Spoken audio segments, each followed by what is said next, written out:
Community property means no child vandalizes our sidewalks, Daniel. This is your final warning.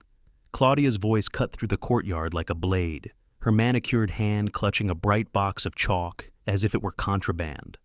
The late summer heat pressed down, the lake breeze carrying the faint scrape of Emma's unfinished lilies still drying across the concrete. My daughter's art wasn't graffiti, it was memory. But Claudia didn't see that. She saw control. She always did. You really want to stand here and call chalk vandalism? I asked quietly, keeping my eyes on her, not the neighbors lingering by the benches. Her smirk widened, the kind of smile that believed it had already won. She rattled the box once as if she were shaking evidence. That was her mistake. She thought this was another petty showdown. She didn't know the truth. Careful, Claudia, I said evenly, letting each word land. The power you're clinging to depends on filings you don't actually hold anymore. I didn't explain further, not yet. The flicker in her eyes told me I'd struck something raw. If you've ever felt that surge of power when standing up to bullies, hit subscribe now. This showdown is about to become a masterclass in fighting back. She straightened, laughing too loudly, trying to cover the stumble. Empty threats, Judge. We enforce the rules here, not you. Her voice carried across the brick wall where Emma had been cornered only days before, the bruises still visible on her arm when she pulled up her sleeve at night. I drew a breath, letting silence fill the courtyard before I spoke again. You keep forgetting who I am. I'm not another homeowner you can bury under fines. I'm Daniel Mercer, county judge. I've signed warrants that kept men twice as dangerous as you awake at night. If you think I'll let my daughter's art be called a crime, you've misjudged me entirely. That wasn't bluster. It was a reminder, to myself as much as to her, that my oath didn't end at the courthouse steps. I looked down at the chalk still scattered on the ground. The colors were smudged, streaked where Claudia had dragged her heel across them. Emma's drawings weren't just shapes. They were lilies, careful and deliberate, the same flowers her mother used to paint on canvas before cancer hollowed out our house. Emma had found a way to bring them back, not in oils and frames, but in bright dust that the rain would one day wash away. That fragility was the point. Each mural was her conversation with the mother she lost too soon. To call that vandalism was to trample a grave. The smell of sun-baked pavement rose around us, mingling with the faint sweetness of honeysuckle drifting from the lake's edge. Behind Claudia, a pair of landscapers pretended to measure hedges, but watched everything. Neighbors lingered, silent, their expressions unreadable. Fear kept them quiet. Fear of fines, of lawsuits, of being the next target. But I wasn't afraid, not anymore. You've crossed a line, I said, softer now, and you're going to learn what happens when authority is abused. My words weren't for her alone. They were for the people hiding in the shade, for Emma waiting at home, for the memory of the woman who once filled blank walls with light. Claudia tossed the chalk back at my feet. We'll see who owns this community when the fines hit your mailbox, she snapped. The bravado rang hollow, but she turned on her heel anyway, heels clicking across the concrete like a gavel striking down. I didn't move. I let her go, watching her retreat toward the HOA office. The truth was simple. Claudia believed paperwork made her invincible. What she didn't know was that paperwork would be the very thing that ended her reign. Where are you watching from? Because if you've ever lived under an HOA that mistook power for law, you already know. Claudia had chosen the wrong man to fight. The next morning, the violation notice was waiting on my doorstep, sealed in a red envelope meant to look official. Claudia never wasted time. I bent down and picked it up, the edges stiff under my fingers, and read the words that accused Emma of defacement of community property. The fine attached was $500. I let the paper rest against my palm for a moment before folding it in half. The ink smelled fresh, but the threat behind it was stale. I'd seen this tactic before, used on others. Now it was my turn. I carried the notice into the kitchen where Emma sat hunched over her cereal, her eyes still heavy from sleep. She looked up at me and then at the folded paper, and I saw the worry she tried to hide. She knew it wasn't just about chalk anymore. I set the envelope aside, kissed the top of her head, and reminded myself of the bruises still fading on her arm. Those bruises told the real story. Later, I stepped outside into the sticky Georgia air. The The sidewalk still bore faint streaks of chalk Claudia hadn't managed to scrape away. As I walked past the community clubhouse, I caught whispers floating from the open windows. Neighbors clustered inside for a morning HOA meeting, their voices low, nervous. I paused at the doorway long enough to hear Claudia's tone, sharp, commanding, laying out new fines and restrictions like a queen handing down sentences. I didn't step inside, not yet. I listened. One neighbor protested about a backyard swing set, another about a kayak stored on a porch. Claudia's voice cut through them all. Non-compliance means penalties. You all signed the bylaws. Her words carried the weight of intimidation, not justice. The room grew tense, filled with the restless shuffling of chairs and papers. And then silence. No one pushed back further. They never did. I'd seen this pattern before. The initial resistance, the quick retreat when Claudia flexed her authority. Fear did the rest. I walked away, down toward the lake. The air shifted cooler there, the scent of water breaking through the heat. I thought about the families inside, silenced not because they agreed, but because they'd been conditioned to obey. Claudia thrived on that. Her power wasn't in the bylaws. It was in the silence she created. That silence had to be broken. On the shoreline, I found Mr. Turner sitting in a weathered chair, fishing rod resting on his knee. He glanced up at me, his eyes tired. "Saw the notice on your porch this morning," he said. His voice carried both pity and warning. "Don't fight her. It's not worth it. Ask the Millers. They tried." "What happened to them?" I asked, though I already knew pieces. "Bankrupt. She buried them in fines and dragged them through court until they sold their house. Good family. Gone now." His line tugged slightly in the water, but he didn't move to reel it in. He just shook his head, the defeat heavy on his shoulders. That was the community impact, the quiet exodus of those who resisted. A neighborhood turned from refuge to prison, ruled by fear of paperwork. Claudia had rewritten what it meant to live here. As I left the lake, the cicadas started their droning chorus, drowning out the hum of Claudia's meeting, still echoing from the clubhouse. I thought about Emma, about how she would see this place if I did nothing. She'd grow up believing silence was safer than truth. That was a lesson I refused to let her learn. Back home, I pinned the violation notice to the corkboard above my desk, not as a reminder of Claudia's threat, but as a starting point. The law was my ground, and if Claudia wanted to fight there, she'd chosen the wrong opponent. Drop a like if you've ever wanted to stand up to unreasonable rules like this, and subscribe to see how this strategy plays out. The first battle had been public. The next would be quieter, but sharper. Claudia believed her pattern of intimidation was unbreakable. She didn't know that silence breaks the moment someone refuses to bow. The community center smelled faintly of bleach and old coffee when I stepped inside. Fluorescent lights hummed overhead, reflecting off rows of stacked chairs along the wall. Claudia had already left, but a few board members remained, shuffling papers and murmuring about budgets. Among them was James Ortiz, the HOA secretary. He noticed me the moment I walked in, and his reaction told me everything.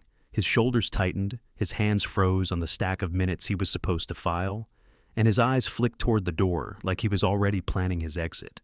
I didn't move closer. I simply stood in the doorway, watching him wrestle with the weight of presence. James wasn't like Claudia. He didn't thrive on confrontation.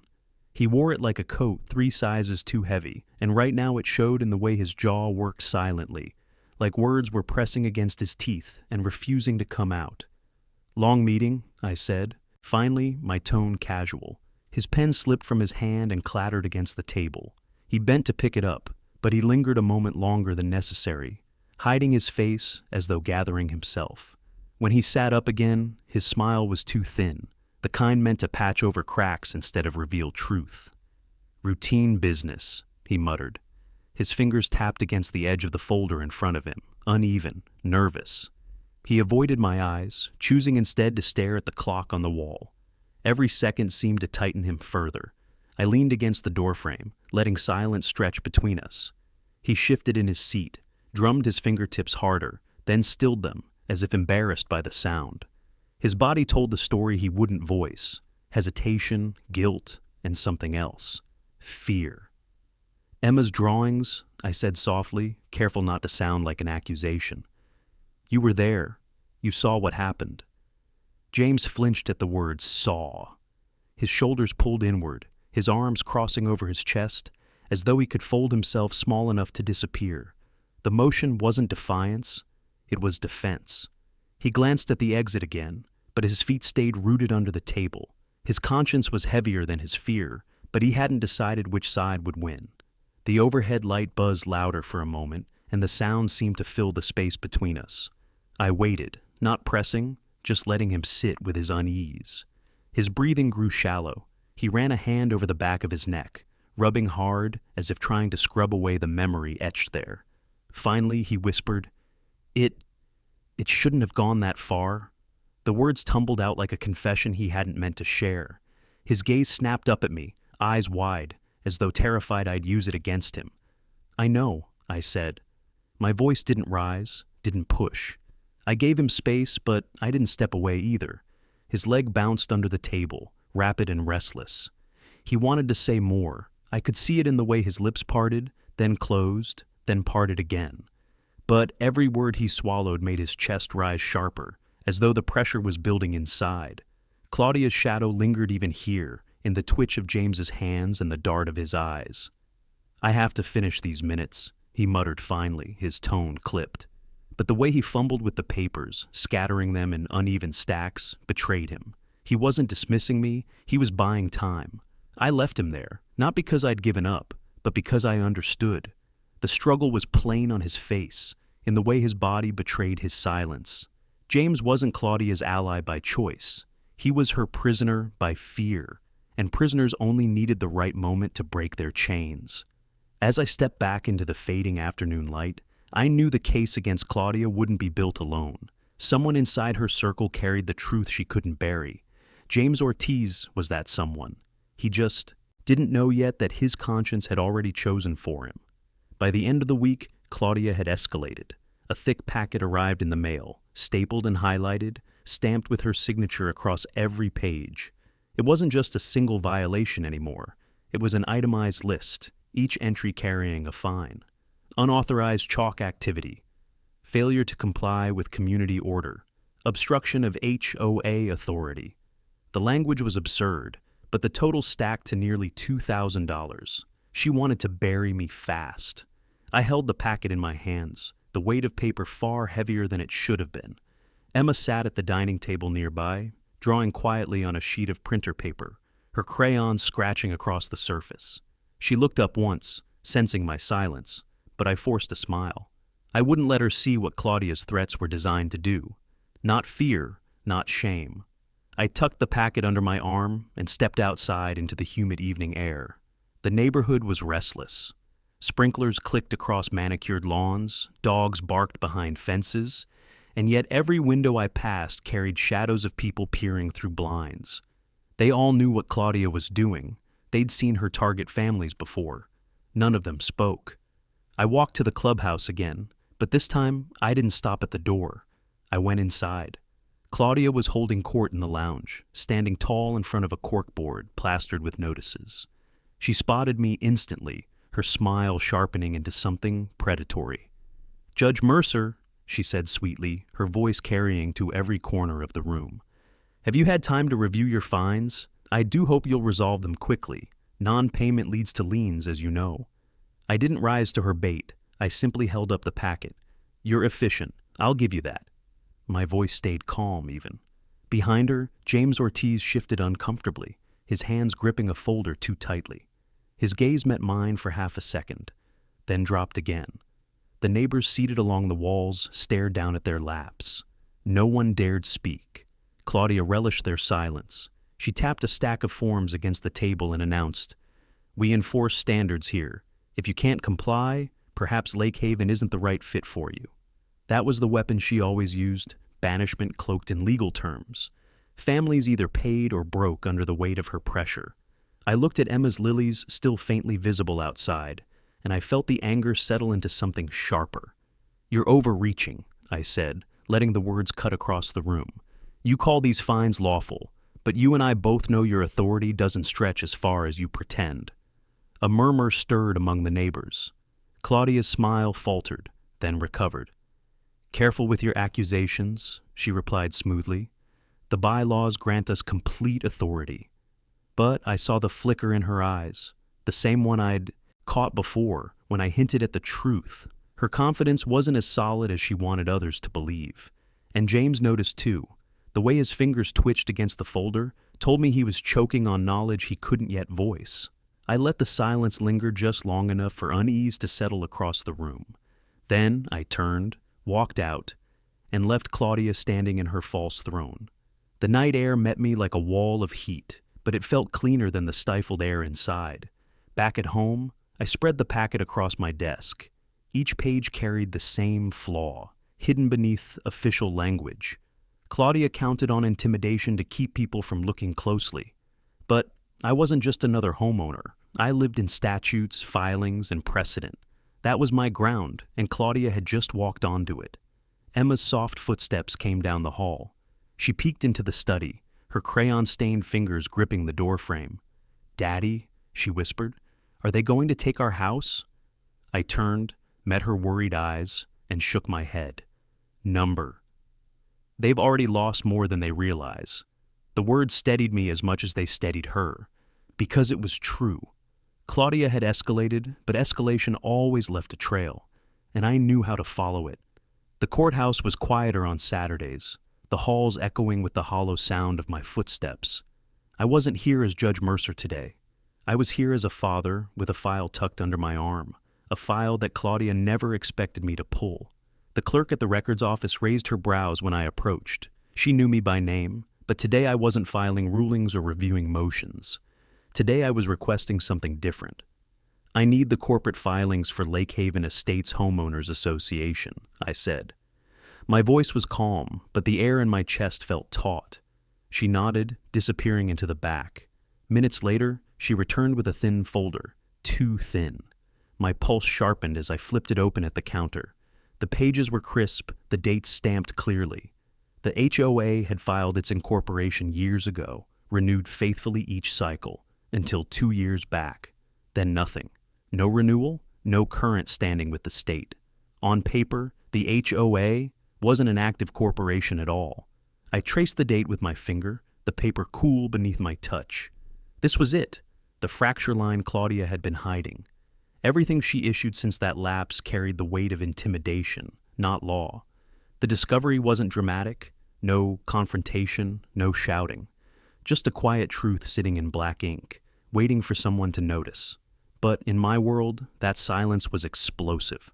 I closed the folder and returned it to the clerk. "I'll need certified copies," I said. She nodded, sliding forms toward me. My signature scrawled across the page felt like the first strike of a hammer against Claudia's wall. When I stepped back into the heat outside, the courthouse steps radiated warmth through the soles of my shoes.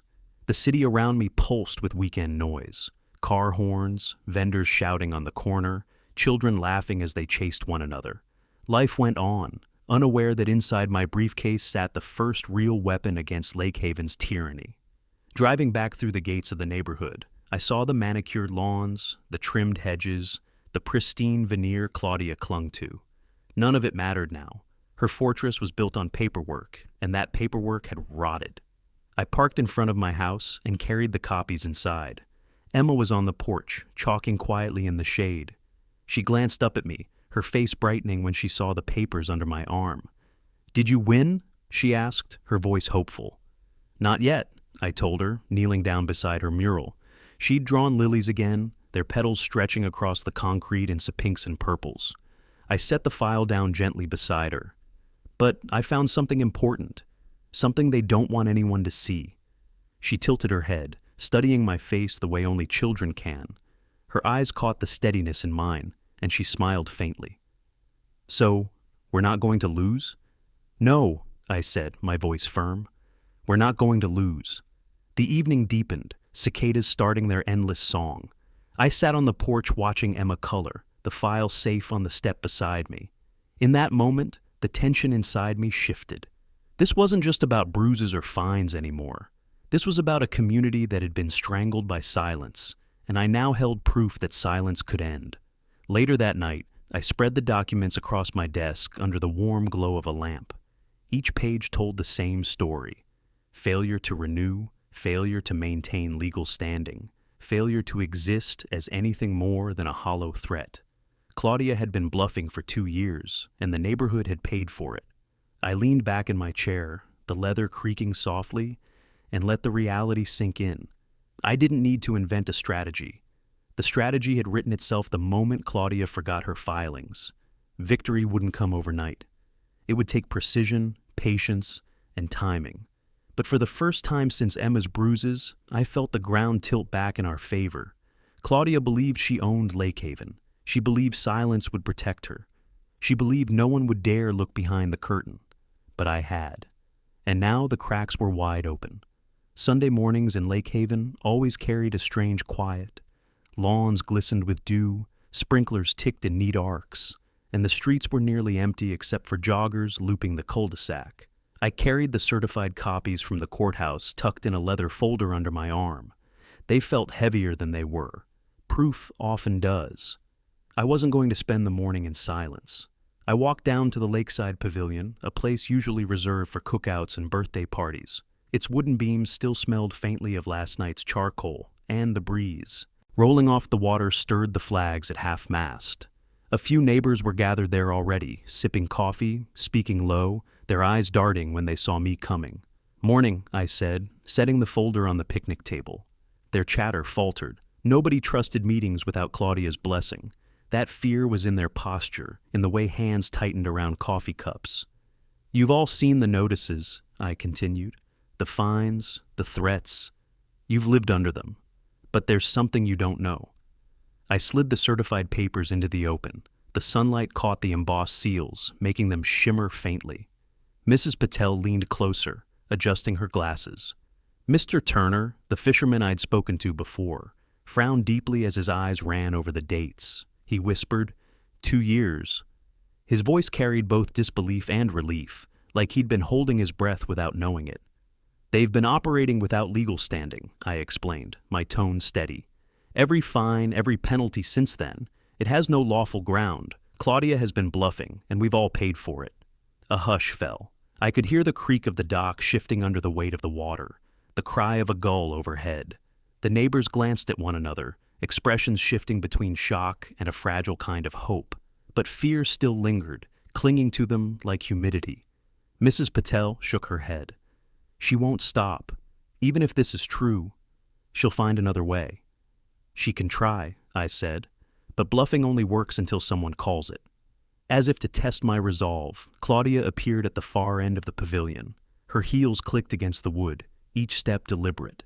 James Ortiz trailed behind her, carrying his usual armful of folders, his face pale. Claudia's eyes locked on me, then on the papers spread across the table. "What is this?" she demanded, her voice slicing through the morning air. "Truth," I answered simply. She laughed, sharp and brittle.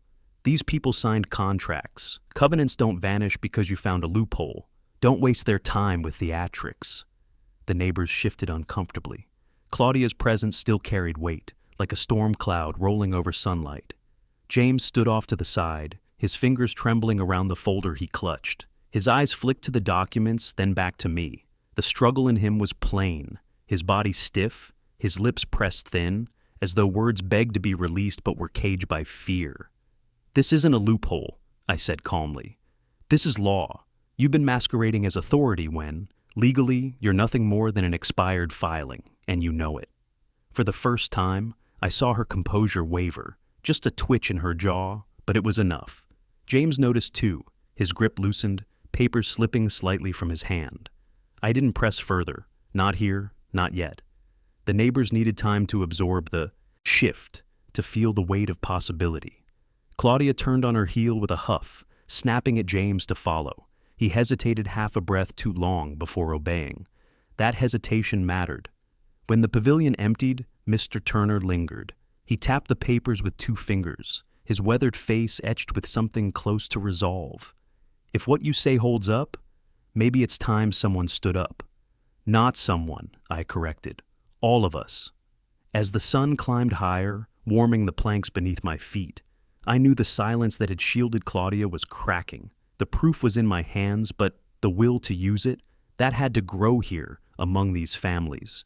Emma's voice echoed in my mind. Are they going to take our house? Not anymore. Not if I carried this through. The bruise on her arm wasn't just a wound, it was a verdict, and I intended to deliver justice.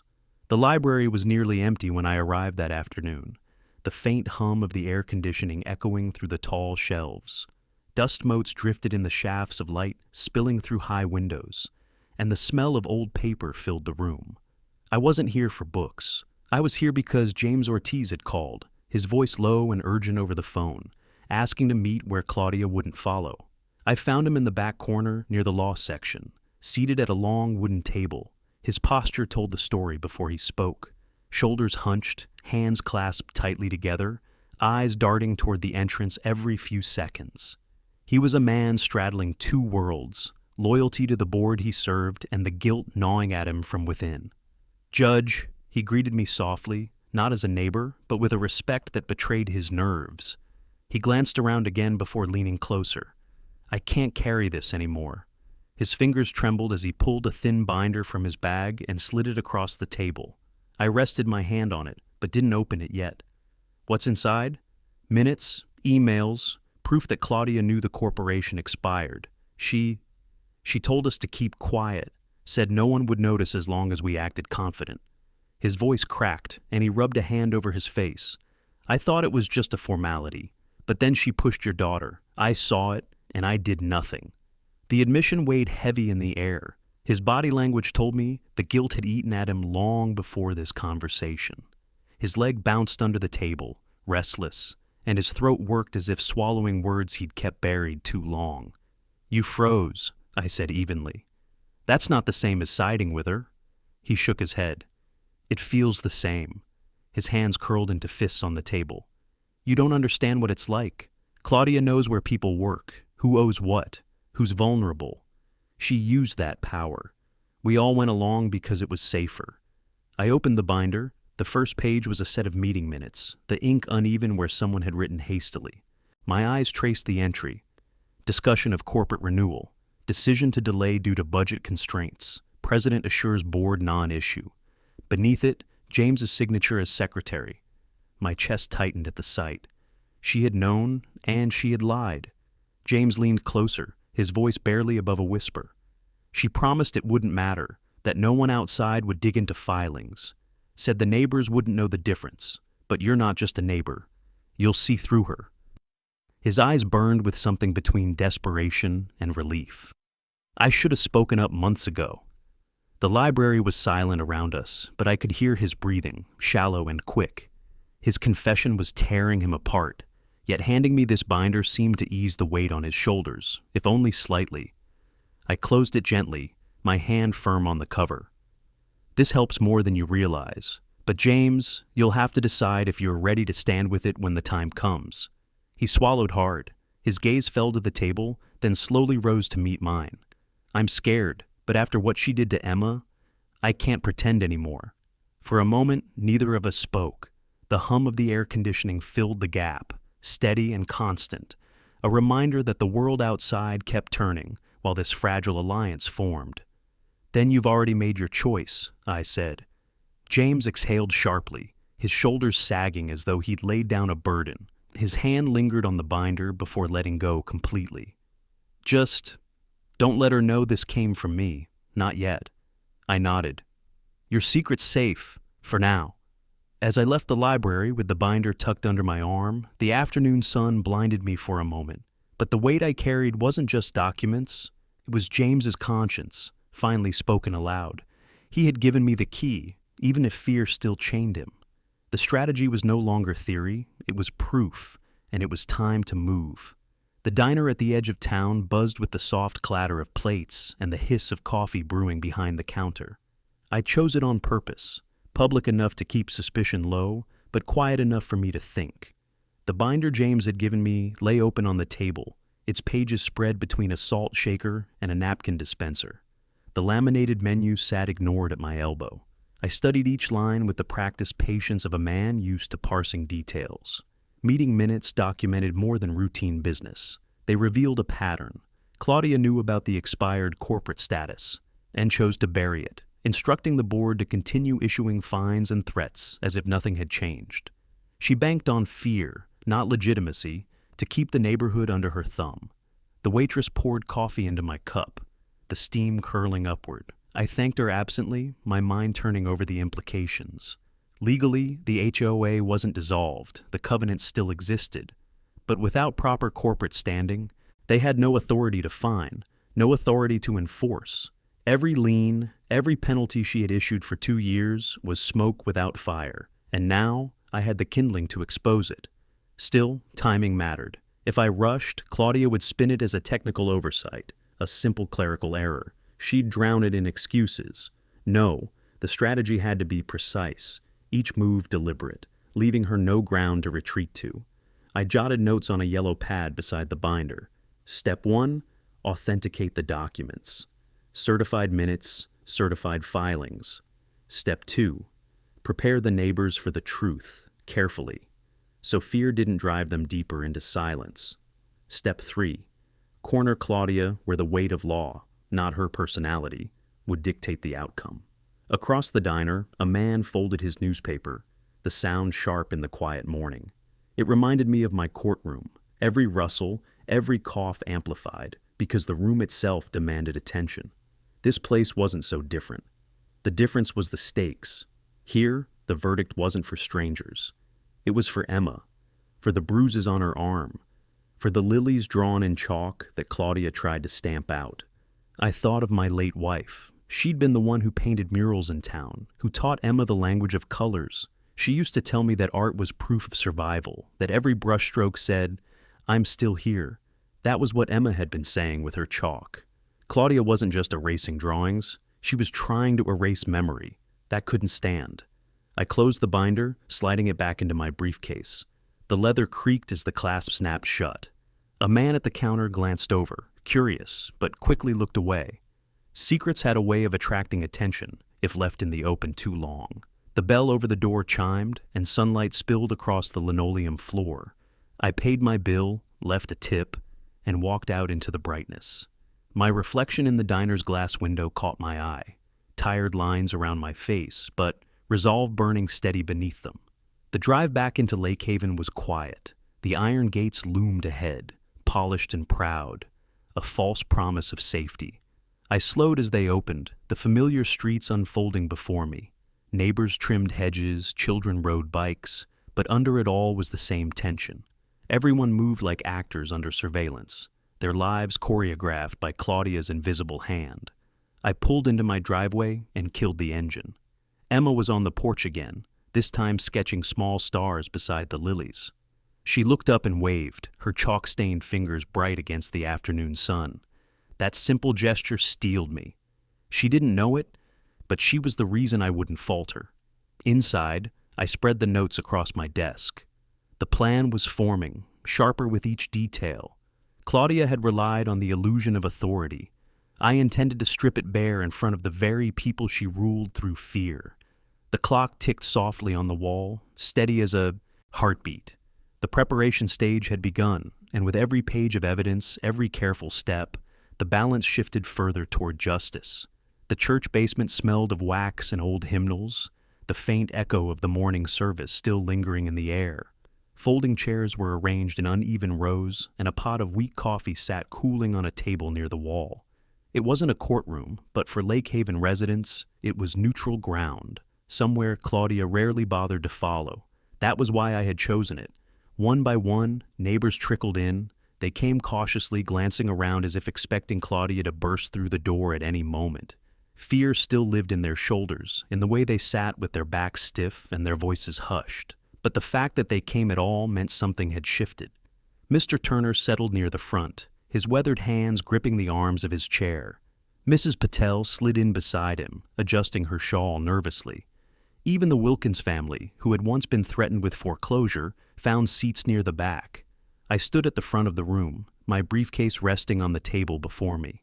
Inside it, the binder from James, the certified filings from the courthouse, and my notes. Evidence, strategy, truth, all the tools I needed to dismantle Claudia's illusion. Thank you for coming, I began, my voice carrying against the cinder block walls. I know this isn't easy. For too long, fear has decided what happens in Lake Haven. That ends tonight. The murmur that followed wasn't loud, but it was there. A ripple of unease mixed with something else. Hope. I opened the briefcase and pulled out the documents, laying them across the table where everyone could see. These are the records from the Secretary of State. Our HOA's corporate status expired 2 years ago. Since then, Claudia has had no authority to fine, no authority to enforce, no authority to threaten any of you with liens. She's been bluffing. Gasps cut through the room. Papers rustled as neighbors leaned forward, their eyes scanning the embossed seals, the dates that proved what I said. Mrs. Patel whispered, "All those fines, all that money." Her hands shook as she clutched the edge of her chair. Mr. Turner's jaw tightened. "She ruined families with this." His voice carried more steel than I'd heard from him before. I nodded. "Yes. And unless we stand together, she'll keep doing it. But with this proof, she can't hide anymore." A heavy silence followed, broken only by the sound of James Ortiz stepping into the room. He hadn't committed to being here, but now he was, clutching his folder like a shield. His face was pale, but his eyes found mine. He walked forward slowly, stopping at the edge of the table. "This isn't just paperwork," he said, his voice unsteady. "I was there. I signed the minutes. Claudia told us not to renew. She said it would save money, that no one would notice. I went along with it." His throat bobbed as he swallowed. "But it's true. We've been acting without standing for 2 years. The room erupted. Shocked voices rose, questions overlapping, anger spilling into the open. James flinched under the noise, his shoulders curling inward. But he had said it. He had broken his silence, and that mattered more than the fear still clinging to him. I raised a hand, steadying the room. "This isn't about blame. It's about choice. You've seen the truth. You've heard it confirmed. Claudia has no legal ground left. What happens now depends on us." The Wilkins family exchanged glances, then Mr. Wilkins stood. His voice was quiet, but it carried. "If we don't act now, she'll bury us one by one again." That was the shift I had been waiting for. The silence was cracking, the fear unraveling. With the evidence in my hands and James's confession out loud, the preparation was complete. Claudia had ruled through isolation. But tomorrow she would face a room full of people who knew the truth. As I gathered the papers back into the briefcase, I felt the weight of the moment. The next step wouldn't be whispered meetings in borrowed church basements. It would be public. It would be decisive. And for Claudia Hensley, it would be the beginning of the end. The town hall wasn't built for drama, but that night it felt like a stage. Rows of metal chairs filled the floor, every seat taken by residents of Lake Haven. The air was heavy with the smell of stale coffee and nerves. People shifted in their seats, whispering, their voices echoing under the vaulted ceiling. For the first time in years, the community had gathered without Claudia's full control. That alone was victory in motion. At the front, a long table stretched across the room, draped with a cloth bearing the HOA's insignia. Claudia sat at the center, posture rigid, her expression polished into false calm. Beside her, 2 board members fidgeted with pens and papers, their confidence slipping each time their eyes swept across the restless crowd. James Ortiz sat on the far end, hunched forward, his fingers laced together, as though holding himself still. I walked toward the front with my briefcase in hand. Conversation stilled. All eyes followed me as I took my place in the aisle, facing both the board and the residents. The air felt charged, like the moments before a storm breaks. Claudia's voice carried first. "Before we begin, I'd like to remind everyone that this is an HOA-sanctioned meeting. The rules of order apply, and disruptive behavior will not be tolerated." Her smile was tight, a mask stretched too far. I let her words hang for a moment, then opened my briefcase and drew out the certified documents. The embossed seals gleamed under the fluorescent lights. "Before we talk about rules," I said evenly, "we need to address something more important: legitimacy." A low ripple spread across the crowd. Claudia's eyes narrowed. "Judge Mercer," she said sharply, "you are here as a homeowner, not as a magistrate. Do not confuse the two." I'm here as both, I replied, my tone steady. And what I hold in my hand concerns every person in this room. For the last 2 years, this board has issued fines, levied threats, and enforced penalties under the guise of corporate authority. But according to the Secretary of State, Lake Haven Estates HOA forfeited that authority when its incorporation lapsed. Claudia Hensley has been bluffing. The room erupted. Voices overlapped. Shock, outrage, disbelief. Neighbors turned to one another, some clutching copies of violation notices they had paid, others shaking their heads in anger. Claudia slammed her palm against the table, the sound sharp. Lies! This is nothing more than a clerical error, and it changes nothing. Covenants bind this community, Judge, not paperwork. I stepped closer, laying the documents on the edge of her table. You knew? The minutes confirm it. You instructed the board not to renew, and you continued to act as if nothing had changed. That's not an error, it's deception, and the law does not reward deception. All eyes shifted to James, his face flushed, his jaw tight, but then he lifted his head. His voice wavered, but it carried. It's true. She told us not to renew. She said it would save money. I signed the minutes. I went along with it. His hands shook as he gripped the edge of the table, but he didn't look away. We've had no standing for 2 years. Gasps filled the hall. Claudia's face blanched, her mask cracking for the first time. She turned on James, fury blazing, but the damage was done. The silence that once protected her shattered under the weight of truth. A man in the back stood, holding up a stack of paid violation slips. You mean all of this was worthless? You bled us for nothing?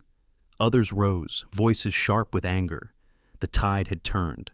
I didn't need to raise my voice. This isn't about technicalities. This is about trust, and trust has been broken beyond repair. Tonight isn't just a meeting. It's the beginning of accountability. Claudia's composure faltered entirely as residents pressed forward with questions, demands, accusations. The board table was no longer her fortress. It was her cage. As I gathered the documents back into my case, I saw Emma's face in my mind, her chalk-stained hands, her lilies blooming across the sidewalk. This wasn't just about law. It was about restoring the ground she walked on, the ground Claudia had tried to poison with fear. The confrontation wasn't finished, but the position was set. Tomorrow would bring the ruling, the final blow. Tonight, Claudia had already lost her silence, and with it, her crown.